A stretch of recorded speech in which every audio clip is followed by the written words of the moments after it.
चलिए, hello friends, welcome back to our channel. आज की जो हम जियोग्राफी की कक्षा में फ्रेंड्स देखेंगे, भारत के भौगोलिक प्रदेशों का जो है अध्ययन करेंगे। फ्रेंड्स इस क्लास में जो है हम भारत के भौगोलिक प्रदेशों के अंतर्गत जो है एक भौगोलिक प्रदेश की बात करेंगे और वो भौगोलिक प्रदेश कौन सा है। चलिए पहले जो है भौतिक प्रदेशों को समझिएगा। फ्रेंड्स आप किसी भी परीक्षा की तैयारी कर रहे हैं, भारत के भौतिक प्रदेश इतने महत्वपूर्ण टॉपिक हैं कि कोई भी परीक्षा नहीं होगी ऐसे जिनमें से यह प्रश्न ना पूछा जाए। हर एक प्रश्न जो है हर एक एग्जाम में एक प्रश्न कम से कम आने की संभावना रहती है। चलिए क्लास को देखते हैं। दोस्तों अभी तक ये चैनल को हमारे सब्सक्राइब नहीं किया हुआ है, चैनल को सब्सक्राइब कीजिएगा, हमें फॉलो कीजिएगा। चलिए देखते हैं। सबसे पहले दोस्तों बात करें कि भारत के जो भौतिक प्रदेश हैं कितने हैं कुल। दोस्तों अगर भारत के कुल भौतिक प्रदेशों की बात करोगे तो कुल कितने हैं, ये 6 भौतिक प्रदेश जो भारत में दिखाई देते हैं। कौन कौन से हैं, मैप के माध्यम से प्रत्येक का बहुत विस्तार से अध्ययन करूंगे, इतने विस्तार से शायद ही आपने पढ़ा होगा। चलिए देखते हैं। तो दोस्तों अगर सबसे पहले जो हम बात करेंगे भौतिक प्रदेश की, और वो जो हैं हमारे 6 भौतिक प्रदेश हैं, उनमें से जो पहला भौतिक प्रदेश है वो आपका कौन सा है, उत्तर का पर्वतीय प्रदेश है। उत्तर का पर्वतीय प्रदेश क्या है, आपको ये रंग नहीं दिख पा रहा है, चलिए मैं थोड़ा सा इसका कलर चेंज कर देता हूँ ताकि क्लियर तरीके से विजुअल होना चाहिए। सबसे पहले कौन है आपका, सबसे पहले जो है उत्तर का पर्वतीय प्रदेश है। और इसके बाद दूसरे नंबर की बात करेंगे दोस्तों, वो है आपका उत्तर का विशाल मैदान है। तीसरे नंबर की देखेंगे तो वो है भारत का प्रायद्वीप पठार है। चौथे नंबर में देखेंगे तो मरुस्थलीय प्रदेश है। और 5वें नंबर पर देखेंगे तटीय प्रदेश है।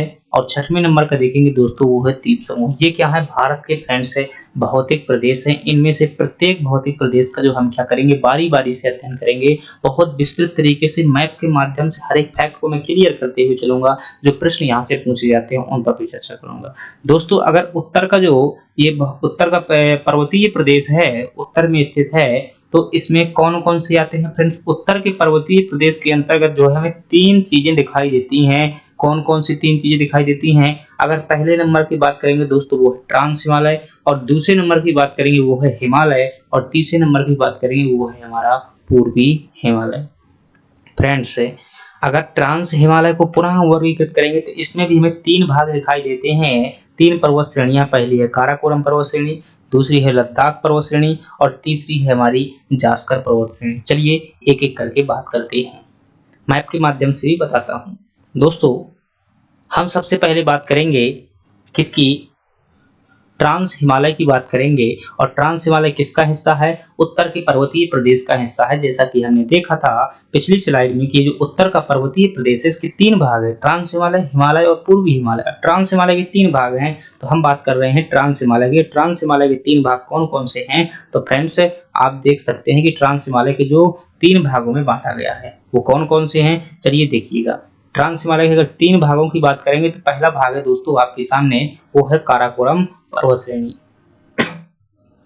काराकोरम पर्वत श्रेणी है, लद्दाख पर्वत श्रेणी है, जास्कर पर्वत श्रेणी है। ये किसके हैं, ट्रांस हिमालय के 3 भाग है। ध्यान रखिएगा दोस्तों, ट्रांस हिमालय को एक दूसरा नाम भी दिया जाता है, पार हिमालय भी कहते हैं। क्या कहते हैं, ट्रांस हिमालय को पार हिमालय के नाम से भी जाना जाता है। अगर इसके निर्माण की बात करेंगे दोस्तों तो इसका निर्माण जो है हिमालय से पहले हो गया था। क्या हुआ था, इसका निर्माण जो है हिमालय से पूर्व ही हो गया था। फ्रेंड्स आप जो ये पूरा का पूरा हिस्सा देख पा रहे हैं, यहाँ से लेकर यहाँ तक है, जो ग्रीन कलर से आपके बीच में बना हुआ है दोस्तों, यह है वह हिस्सा है जो उत्तर का पर्वतीय प्रदेश है। क्या है, उत्तर का पर्वतीय प्रदेश है। दोस्तों अगर आप यहाँ देखेंगे तो यहाँ पर क्या पड़ता है हमारा, यहीं पर जो है हमें देखने को मिल जाएगा, इतने भाग में ट्रांस हिमालय देखने को मिल जाएगा। ट्रांस हिमालय और महान हिमालय के मध्य में दोस्तों विभाजक रेखा है। जैसे यहाँ तक का मान लीजिए क्या है, महान हिमालय है, यहाँ से यहाँ तक इनके बीच में जो एक विभाजक रेखा है, उस विभाजक रेखा को क्या कहते हैं, ITCZ के नाम से जाना जाता है। किस नाम से जानते हैं, ITCZ के नाम से जानते हैं। और ITCZ का पूरा नाम की दोस्तों बात करेंगे तो इसका पूरा नाम होता है इंडो सांगपो सचर जो है इसका पूरा नाम है। फ्रेंड्स ये वेरी इंपॉर्टेंट है, आपसे कई बार परीक्षाओं में पूछा गया है कि महान हिमालय, ये आपका कौन सा हिमालय है, ये जो है हिमालय है, ये कौन सा है, हिमालय वाला हिस्सा है, और ये वाला कौन सा है, यहाँ से जो यहाँ तक का हिस्सा है ये कौन सा है, ट्रांस हिमालय का हिस्सा है।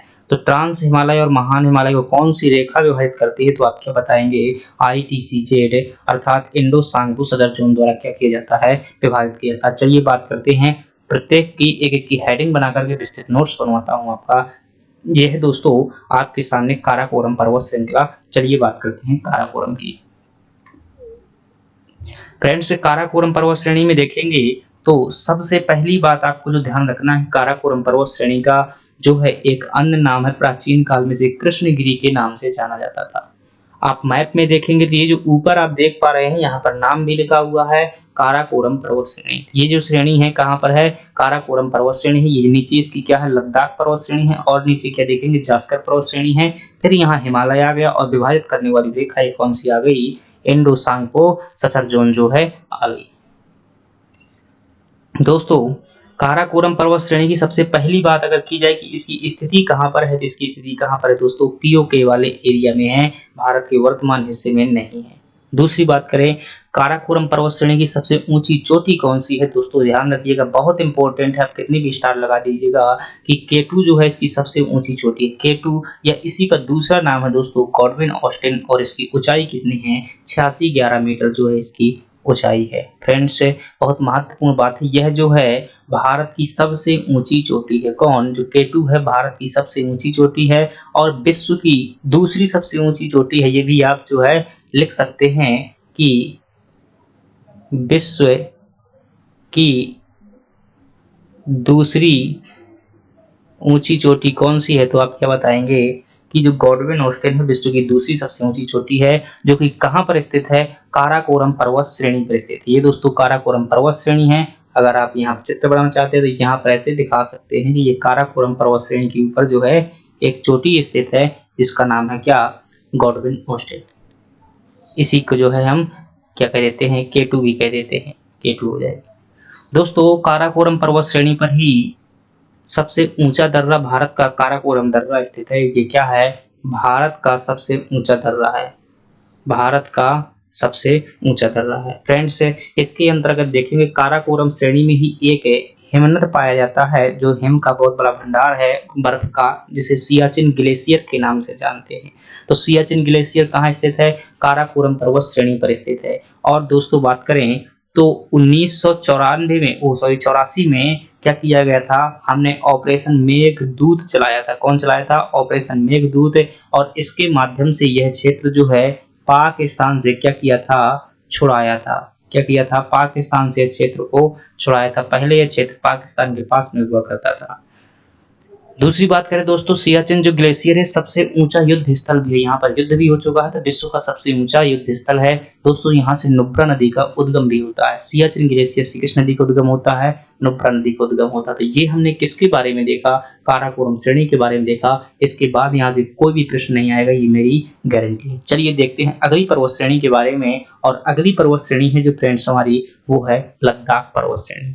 दोस्तों लद्दाख पर्वत श्रेणी की जो खास बात है, सबसे पहली बात ध्यान रखना है कि इसकी सबसे ऊंची चोटी कौन सी है, ऊंची चोटी कौन सी है, तो आप क्या बताएंगे, सबसे ऊंची चोटी जो है माउंट राकापोसी जो है लद्दाख पर्वत श्रेणी की सबसे ऊंची चोटी है। दोस्तों ये तीव्र ढाल वाली यानी बहुत बिल्कुल खड़ी मुद्रा में है, इस प्रकार से है ये, इस प्रकार की, और ये विश्व की सबसे तीव्र ढाल वाली क्या है, चोटी है। विश्व की सबसे खड़ी चोटी कौन सी है, वो आपकी राकापोसी है। दोस्तों लद्दाख श्रेणी के अंतर्गत जो है दो घाटियां स्थित है यहाँ से, पहली घाटी है पूगा घाटी और दूसरी है नुब्रा घाटी। फ्रेंड्स कई बार यह प्रश्न पूछा गया है, पूगा घाटी कहाँ पर स्थित है, एग्जाम के पेपर उठाकर देख लीजिएगा, सैकड़ों बार प्रश्न आया हुआ है, पूगा घाटी कहाँ स्थित है, लद्दाख में स्थित है, रट लीजिएगा।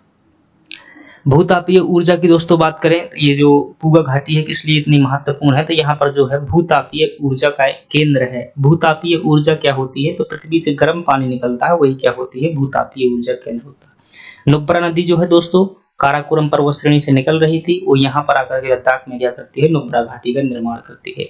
यह भारत का सबसे दोस्तों ऊंचा पठार है, इसलिए इसे क्या कह दिया जाता है, मिनी तिब्बत के नाम से भी जाना जाता है, क्योंकि ये भारत का सबसे ऊंचा पठार है। फ्रेंड्स लद्दाख श्रेणी के अंतर्गत एक क्षेत्र स्थित है जिसका नाम है लेह है, और लेह दोस्तों सबसे कम वर्षा वाला स्थान है भारत के अंतर्गत, सबसे कम वर्षा कहाँ पर होती है? लेह में होती है। फ्रेंड्स लद्दाख के अंदर ही अगर बात की जाए तो यहाँ पर एंथ्रासाइट कोयला के भंडार पाए जाते हैं। क्यों महत्वपूर्ण है? क्योंकि भारत में इसके अलावा कहीं और जो है एंथ्रासाइट कोयला के भंडार नहीं पाए जाते हैं। एंथ्रासाइट जो कोयला होता है सर्वोच्च किस्म का कोयला होता है। दोस्तों तीसरी पर्वत श्रेणी की बात करें वो है जास्कर पर्वत श्रेणी, और जास्कर पर्वत श्रेणी जो है दोस्तों इसमें कुछ खास नहीं है। आपको ध्यान रखना है कि यहाँ पर शेषनाग झील स्थित है तथा बैरीनाग झील स्थित है। शेषनाग तथा बैरीनाग झील स्थित है और शेषनाग झील से क्या होता है? झेलम नदी का उद्गम होता है। तो ये दोस्तों क्या थी? हमारी ट्रांस हिमालय के अंतर्गत 3 पर्वत श्रेणियां थी।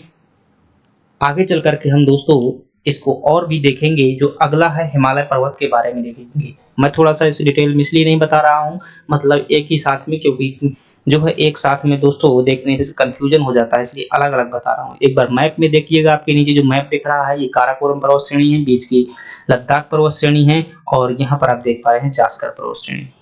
फ्रेंड्स इनके मध्य से सिंध नदी भी जाती है। इनके मध्य से जो ये लद्दाख पर्वत श्रेणी है और जास्कर पर्वत श्रेणी है, इनके मध्य से यहाँ से क्या जाती है? सिंध नदी भी प्रवाहित होती है। चलिए जो आगे होगा तो बता देंगे इसे। तो फ्रेंड्स हमने क्या देखा? ये बातें शॉर्ट में देखी, आप इसे जो है शॉर्ट में इस प्रकार से रिवीजन भी कर सकते हैं। जैसे हमने क्या देखा? ट्रांस हिमालय देखा। ट्रांस हिमालय की कितनी पर्वत श्रेणी है? 3 पर्वत श्रेणी है, काराकोरम, लद्दाख, जास्कर। इस प्रकार से आप शॉर्ट नोट बना सकते हैं।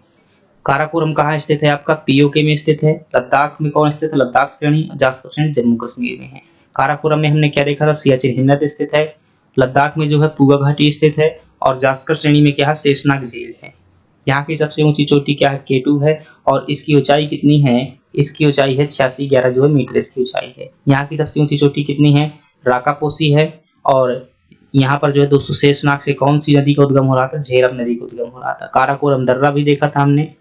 सिंध नदी जो है ये क्या है? सिंध नदी है किनके किनके मध्य में बहती है दोस्तों? लद्दाख और जास्कर पर्वत श्रेणी के मध्य में बहती है। इस प्रकार से फ्रेंड्स हमने क्या देखा?